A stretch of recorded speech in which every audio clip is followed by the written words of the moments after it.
So, do you guys want to talk about wealthy people?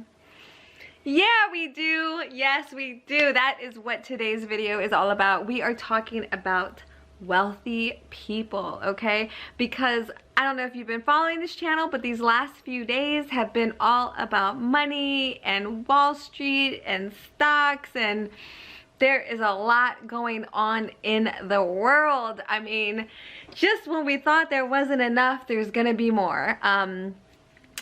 So let's talk about wealthy people. And if you don't know who I am, I'm the Jamie. I'm the Jamie, the J in JLOVES, where I share about all the things that I love, because if I love it, maybe you'll love it too.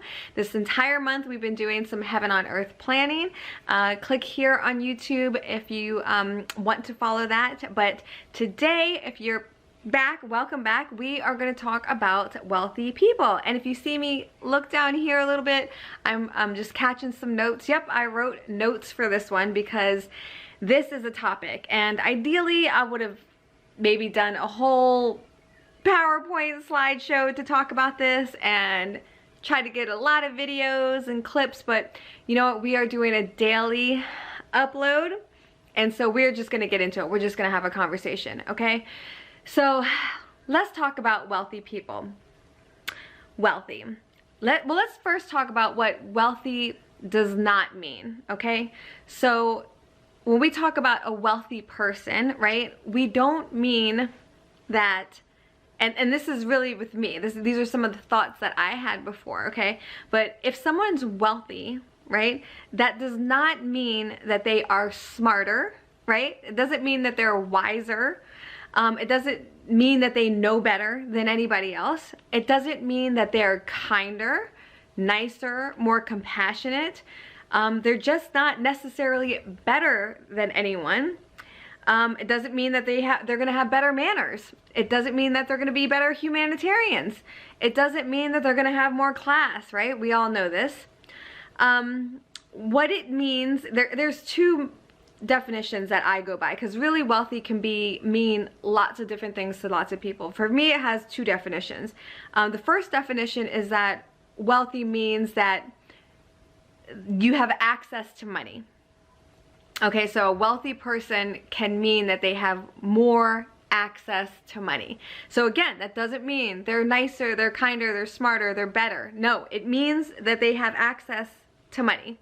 It also doesn't mean that wealthy means that they are meaner or evil or dumber or less compassionate, unloving, less caring, right? Because sometimes if we've grown up with certain things with money and maybe challenges or etc., or we didn't grow up with you know, a comfortable lifestyle or a comfortable family with money, then we can accidentally also think that, you know, wealthy people are evil or whatever. They have to, you know, do all these bad things to get the money, and that's not true either. So it doesn't mean that they're nicer, kinder, smarter, etc. It doesn't also mean that they're worse. And one of the things that, well, actually a couple of things. One, Park Avenue, Money, Power, and the American Dream is a documentary. It is available on Amazon Prime. So if you are an Amazon Prime person, you can watch that for free. It is one of my favorite documentaries on money. And then there's also, let me see, there's an app that I just downloaded called Tubi, T-U-B as in boy, I, and you can also watch Park Avenue, Money, Power, and the American Dream for free with that service. So I've never heard of Tubi. I'm sure it's probably really popular, but I hadn't heard of it, but I just checked it out and it's totally free. You gotta watch that. And so one of the things that I'll say is that it might not be all false that potentially people that grew up with money may accidentally be a little out of touch. Not everyone, of course, like I'm just talking about a small number, hopefully a small number, but a few people that have money may accidentally get out of touch with reality and start looking at people a little differently, okay? Again, not all, but I'm just saying that it could be. And I think that people who did not grow up like myself with money, that we have to, even though we don't want to, we have to be a little bit kinder of a heart for that scenario. And I know it's easy to say, oh, no, that's wrong. They should be able to put themselves in other people's shoes and et cetera, et cetera. And you know, that's not always the easiest thing for people to do. Let's just be real. Sometimes it's not that easy to do, and they really just can get warped, you know, and sometimes it's not their fault. And I'll give you an example from my life why I could understand how they can accidentally get into their own head and mindset and just not realize what they're doing, okay? So I feel like my entire life that, for the most part, hopefully, maybe I'm wrong, but for the most part, I feel like I'm a kind, giving, you know, grateful, incredibly grateful person, and would never or wouldn't want to ever take advantage or anything like that, or assume anything or whatever. But I'll give you an example of when I caught myself doing something and I was like, oh my goodness, this is how it happens, because I caught myself. So when I was younger, I worked in a restaurant slash bar type of place, and you know, when you work in a place like that, a lot of times you'll have like your favorites, your people that will tip you, right, a lot. And there was one person that always tipped a lot, right? So, and this is pretty common, you know, that there's some big tippers. And this person came in and always tipped, you know, I don't even remember what it was. It was probably, let's call it a couple $100, right? So person always tipped a couple $100, like, wow, right? Wow, that's a lot. Like, wow, so grateful, whatever. And they always did it for a long time. You know, let's call it a few months or whatever. They like literally became like, you know, friends, like not friends, but literally like friends, because it was, you know, obviously somebody that's giving you, that's tipping that way, and, you know, comes in and sees you, like, that's great. Anyhow, one day, they come in and they didn't tip, they tipped like $50, which is a huge tip, right? But I had been used to seeing this person and always getting a couple hundred. And so as soon as they tipped 50 and they left or whatever, I said bye, the first thing that came to my mind was, I wonder what is wrong, right? It was like, okay, like they always come in, they always tip like a couple hundred, which is so nice, it's so grateful. Like, what, you know, $50, like, what's up with that? And when I thought that, I had to catch myself, and I was like, whoa, Jamie. Okay, like, who tips like that? Not many. Even on a 50, like $50 is a great tip, and like, your first thought isn't to be grateful for such a great tip. Your first thought is, what happened? Why they always tip hundreds, like. And that's when I knew. I said, okay, I can see how this happened. So if somebody has lived their whole life a particular way, getting lots of money, blah, blah, blah, blah, blah, just having it, you know, etc., how they can accidentally slip into feeling like it's owed to them, and that, you know, anything less than that is like confusing, and they don't get it. They don't get other people that don't have it. Like, so I just say that to say that if they do have situations like that, or if they are, it's not like, we just have to be a little kinder. It doesn't give them an excuse. They should still, everyone should treat each other kindly and on the same level. It really has nothing to do with anything. We're all humans, we're all together and connected. But that's just my little thing about like just having a softer heart, because the challenge is, if we put, you know, us against wealthy, or us against anyone, we start dividing, and we have to come together. We have to see from both sides. We can't expect, you know, some people to see us and understand us if we immediately block and put them on the other side, okay? All right, so that's my little story with that. All right, so 2 definitions of wealthy. So the first one, access to more money. That's it. That's all it is that somebody or a situation has access to more money. The second one is having, and wealthy meaning just an abundant mindset, right? Because we can all be wealthy in our attitudes and our whatever. And I'm not saying like we should be broke and have like an abundance mindset, but I also believe that we need to have an abundance mindset. So first thing about that is we need it. In an ideal for me, we have to be grateful for what we have, where we're at, and also be excited and grateful for what we're going to have. And that's because, one, if we're grateful for what we are, what we have now, then it tells like the universe or God, whatever you call it, that you appreciate the here and the now. You know, imagine if you kind of have a life that's okay, right? Let's say, you know, you had a lot of hard times or whatever, and sometimes you barely know if you're gonna pay the rent or the mortgage or where you're gonna live. But for the most part, maybe you're okay in terms of, you know, you're at least alive, you at least have something, a family member, you know, maybe they all suck, I don't know, but you just are grateful that you're here and you're here to fight for another day, right? So when you're grateful like that and you acknowledge, you actually take the time, get quiet, and etc., and do that, then the universe rewards, right? Because imagine if you had like a kid, right, which a lot of us do, and you know, you provided the best you can, right? Whatever house or living arrangements to the best of your ability. Maybe you don't think you're perfect, blah, blah, blah, but you provided them something.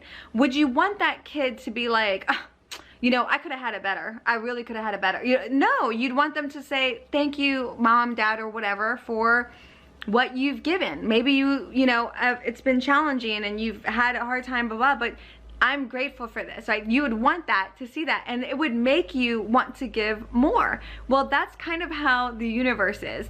I think for me, for sure, I was so like stressed and I didn't know how to manage my emotions, and it was just such a very difficult time for the last 3 or 4 years, which is why I'm so grateful for that, because it's jumpstart my journey. But I was so stressed and trying to mentally figure out everything that I lost sight of being grateful. And I felt like it was a wake-up call, because I had gotten myself into such a zone that I forgot to just love life, just to be grateful, and you know, and all these things. And it was mostly because I didn't think that I could get myself out of it. But if I just take that out, just take out the can I get myself out of it stuff, and just take a moment to calm down, relax, get centered, did a lot of other things too, trust me, you know, and I'll share with that on the channel what those were, and then just love life as is, be grateful for me as is, understanding that I want to be better and I want to grow. We always do, no matter what stage we're at, we want to do more. And when I started having those feelings and thoughts and really believing it, which took a long time, took work, things really started to change. So being grateful is definitely number one. And one way that is really interesting that I like to share or think about, was just pretty cool, is that I don't know if you've ever read any articles or anything like that, but that we today, like the poorest of people today, and certainly middle class, but even the poorest of people today are living 100 times better than the wealthiest kings and queens from not that long ago, right? And when you think about it that way, you know, the average lifespan was only, you know, 30, 40 years old, right? One. Two, they didn't even have, you know, plumbing or anything like that, right? So they barely took showers. I think king and queens like took showers like more than other people, which was like once every 4 months or something. They obviously there was no cars, so they had to, you know, a king or queen would travel by horse and carriage, which depending on the weather was not going to be easy. And not to mention, you weren't going to go very far, you know what I mean? Now even if you have a car, you're traveling, we're flying everywhere. I mean, food, same thing, no refrigeration because no electricity. So, you know, sure, they can have fresh whatever, but if you wanted something else or a fruit or vegetable or whatever, like that, you weren't going to get it. I think, I forgot which king it was, but they said like that king, you know, no matter how much wealth back then, he never tried potatoes and tomatoes or something like that because it couldn't be grown there. And like everyone's, you know, it's a joke, it's like, how sad is that to like have a life without potatoes? So just think of that. I mean, and now, I mean, oh yeah, and communication, like a king would write with an expensive feather and ink, send it off just for someone to read, and you might get it back, you know, in a quarter of a year or next year, like the message back, like, right? Like, come on now, like, we're like tweeting, Facebooking, Reddit, like we're all over the place. We have our own YouTube channels, for crying out loud. So if you think about that, like, you know, we're good, right? The second one is clarity. To have an abundance mindset and to get to a place where we feel wealthy. So one, gratitude for where we are. Second one, clarity. We have to be extremely clear with our money. We have to manage our money to a T, because sometimes I believe that the universe and stuff will not give you what they do not believe you can manage and or not grateful for, right? And there is no better way than to be grateful than to manage it to a T.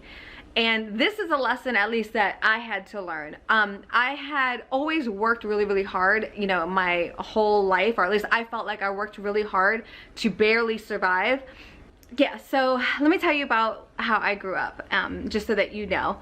I grew up like middle class, and a lot of people would have probably, if they saw me growing up, think that, you know, things were really like good, or at least pretty good. You know, my mom at one point had a Porsche, my dad had a Corvette, and it looked like good, right? But my parents also, they were also addicted to drugs. And you wouldn't have known it, okay? They were like super, super cool. Like they were like the coolest parents on the block. They looked too young to have me or whatever, but they were just sophisticated, classy, cool. And so no one would ever honestly really know. But because of that addiction and habit, we did not have a lot of money. And one of the things that kind of always challenged me or bothered me is when we would go to the grocery store and I was there with my mom, and you know, I got really good at calculating groceries. In fact, like to this day, if you ask me how much cheese is, I won't know. I don't know, right? But I can, while we're putting stuff in the cart, for some reason when we get to the counter, I have a really good idea of how much it is. Like, even though I'm not really counting, I'm not calculating. I think I learned that tool, and I used to do that when I was young, because I really didn't like the feeling when we got to the counter and it was too much and we had to put something back. I don't know why. I mean, I shouldn't be prideful or anything like that, but just as a kid, I didn't like that. And maybe I didn't like it just because, you know, I don't know, I felt bad, and it wasn't so much that I was embarrassed, blah, blah, whatever, but it was like, you know, I don't know, I would think things like, okay, now we just took that cheese out, and like the cheese has to go all the way back. We never took the cheese back. Like, I don't know, it just, I didn't like it, to be honest. I just didn't like it. And so I got really good. So as an adult, which I moved out of the house like super, super young, and always had to work. I always had to take care of myself, but I always said that I never wanted to have to think about whether or not I was gonna be able to afford the groceries that I picked out. So that was the level that I had always just been thriving for, or trying to reach for, was just that I always wanted to have enough money where I didn't have to think about the grocery store. Which wasn't really great, because that's not really something that you can thrive off of if you're just reaching for barely surviving at the grocery store, right? But anyhow, so I'd always managed to work hard enough that I could get to that place. Well, a few years ago, some things started happening in my life, like I said, that just took me on a crazy ride. I've been on a crazy, crazy, crazy ride. And for the first time in a lot of my life, maybe all, ever since I've moved out like as early as 14, 15 years old. And for the first time, I'm 40, almost 43 now, for the first time, I was like, wow, money was extremely tight. In fact, it was going into negative in sometimes, in some areas. But that was the first time that I really had to take a hard look at money. And it was the first time really in terms of income that it had come to a big challenge. And when that happened, I recognized a couple of things regarding the way that I spend money, for sure. And it wasn't that I was like, willy-nilly. It was this, that, you know, one, I definitely discovered that no one's gonna come to your rescue, which I already knew that. But even when there were times when I would usually try to treat certain things and people all the time to things. And when I could not do that because I was in a certain situation, I think I was expecting that, because I usually done that my whole life, that when I was a little tight, that other people would do other things or treat things different. And that wasn't the case. So I learned a hard lesson that, yeah, there's never like, you know, you treat, you give, and then if you have it hard, you know, they may or may not do it back for you. Like, if you have those thoughts, get them out of your mind, because that's not happening. No. So that was a hard lesson. And I almost felt like that part of my growth with the money was to get that lesson. The second thing I did over time was I really got extremely clear on money. I'd always been pretty clear, but again, I was always kind of like in survival mode. So it wasn't, I don't know, I just looked at money completely different. So it was almost like having to get into such a financial strain to make me open my eyes to then get nitty gritty on certain things. And I think that it's true. Like, why would the universe and whatever give more that if they don't think that I can handle or manage or appreciate or be grateful for what I had? So that was a really big lesson. So if you haven't done like no spend months as an example, that's a huge eye-opener for me, that you literally do not spend any money outside of like your extreme necessities, or like things that you already like budgeted in. Like, you know, if you definitely want to go to, you know, a special dinner, but otherwise like nothing, no Amazon purchases, no fast food, no restaurants, nothing. Like, you literally say, this month, no spend month. We're doing it on groceries, gas, like the bare necessities, and you will see a huge difference. So second one, so gratitude, then clarity. And then 3, we have to go after it. So we have to, one, understand that we do want and need to be in an abundant lifestyle. And here's why. Because it's, you know, there's all these studies and facts that after around 75,000, then your happiness level doesn't matter. So in order to be happy, or according to these studies, you need at least 75,000, right? In a lot of areas. And that's because what I believe happens is you get out of survival mode. It almost is survival mode to be making 75,000. When we're in survival mode, again, paycheck to paycheck or etc., we cannot think. We can't be creative. We don't want to give. We don't want to contribute. We don't want to make YouTube videos because we don't have time. We are too stressed out. We got to take care of these damn bills. Like, literally, that's all that happens. So we need to understand that we need to become abundant so that we can give more. And it's so funny because you'll notice that, and I believe this, like, the more and more somebody is secure with their finances, like, let's say you don't have anything to worry about.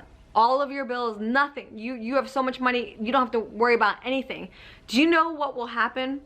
There is a good chance that you are going to work harder and give more than you ever have in your life. Why? Because you're relaxed. And a lot of us have dreams about contributing and helping others and doing things and, you know, sharing our knowledge of what we've acquired all these years. And, you know, but why don't we do it now? We don't do it now because we're stressed and we're living in survival mode, always worried about the next bill.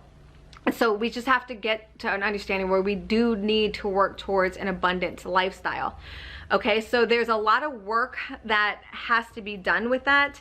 But I will say that the Heaven on Earth planning is a good start. I'm not trying to plug my videos in or anything. I'm just sharing with you guys always what's happened in my journey these last 3 or 4 years. So again, if you're on YouTube or IGTV, go look at the Heaven on Earth planning playlist and do it, because taking control of our entire lives and getting excited about it, and finances is a huge one, in getting our wheel going is going to make this go faster for us. All right, the last thing that I want to make mention is that, you know, that we have deep-rooted challenges with money. A lot of us do, okay? And that stems from self-love, self-worth, self-limiting beliefs that we've carried, and we're just basically programmed with the wrong software.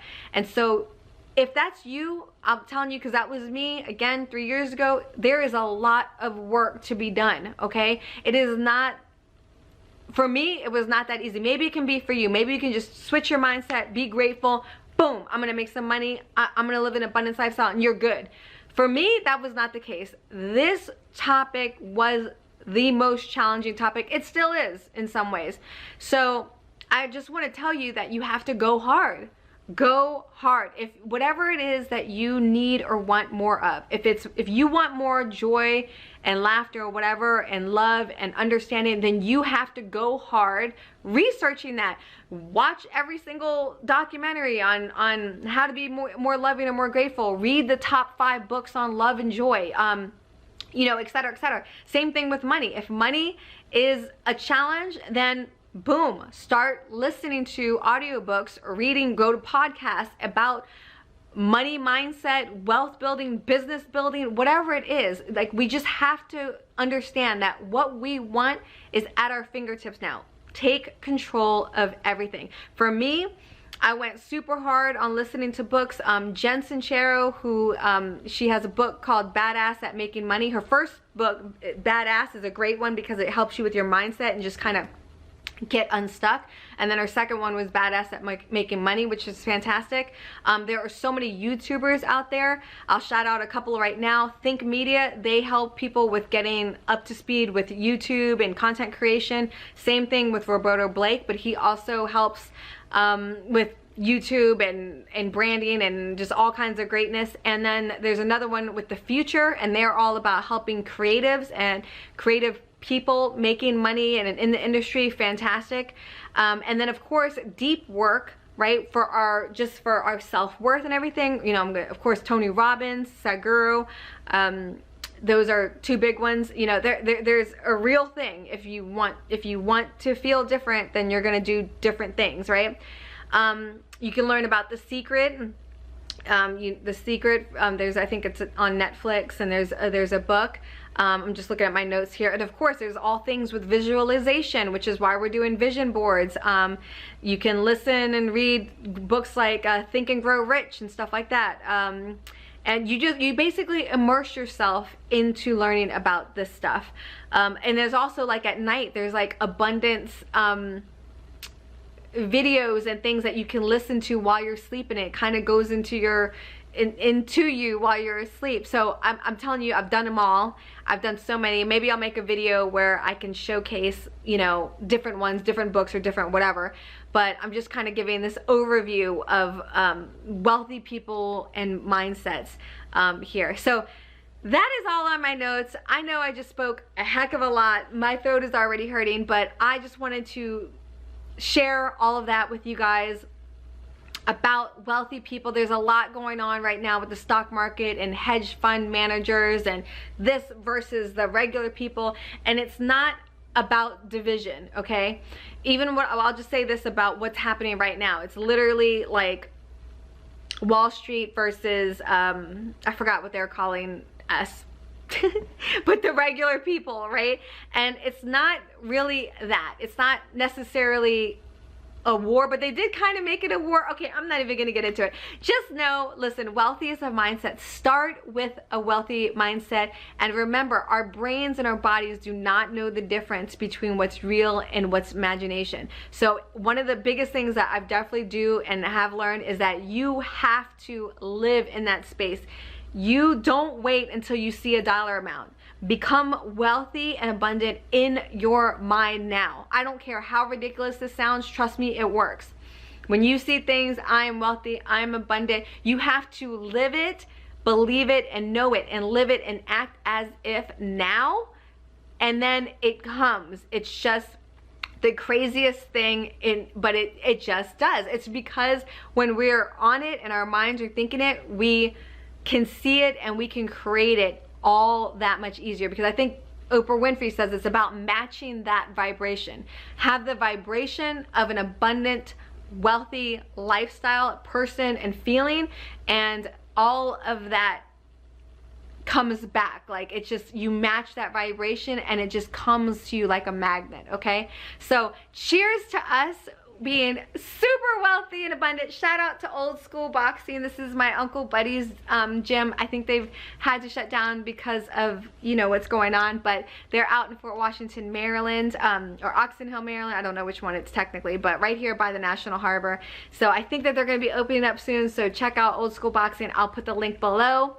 I love you guys. I hope you're doing fantastic. We only have one more day for our Heaven on Earth Planning Month, and I still don't really know what I'm going to do for February, but we will figure it out. If you have any ideas, let me know in the comments. I love you. Bye.